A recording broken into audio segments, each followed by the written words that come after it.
Welcome back to the Star Prophet.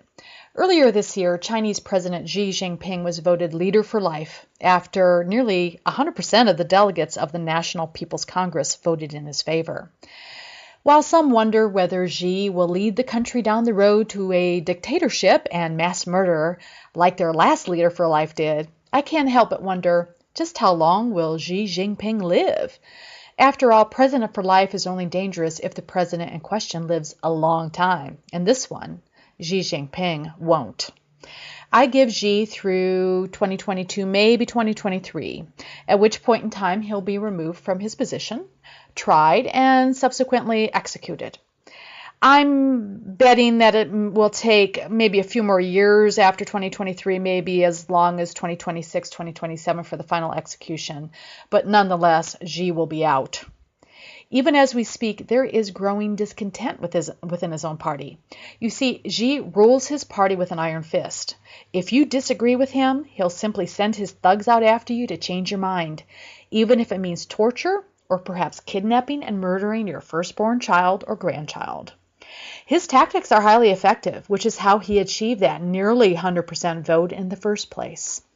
Nonetheless, Xi has his adversaries on the fringe of his party, and as time progresses, he will lose more and more supporters who will form their own coalition. This coalition will grow to nearly 45% of the current ruling class in just 2 years or so. Meanwhile, as I pointed out in my previous video on the future of China titled China is Over, the growing democracy movement out of Hong Kong is being seeded in at least 3 major regions of China. In about 3 years, it will begin to take off like a rocket, thanks in part to the demise of the current Chinese president. So, what are the major catalysts for this pro-democracy movement? I pointed several out in my previous video, and among them are increasing rates of pollution, an aging population that is sick and dying out, leaving behind a much more youthful and energetic group to run the show. And finally, Xi Jinping himself has really pissed off a lot of families with his bullying tactics and elitist lifestyle. He has really done nothing for his own people, and the members of his party are simply tired of covering up the failing economy and resultant unrest. No matter what form of democracy the Chinese ultimately adopt, by 2030 there will be a free flow of influence, relatively speaking, between elected officials and the population of China itself. I wouldn't be surprised to see some sort of nationalism reminiscent of the Make America Great Again movement going on in the United States today. Thank you, Donald Trump.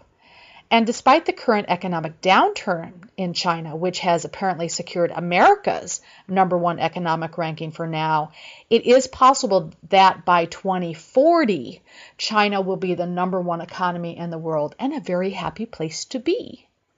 Until then, check out my original video titled China is Over and compare my predictions to what many experts on the Chinese economy are now confirming. Oh, and one more thing.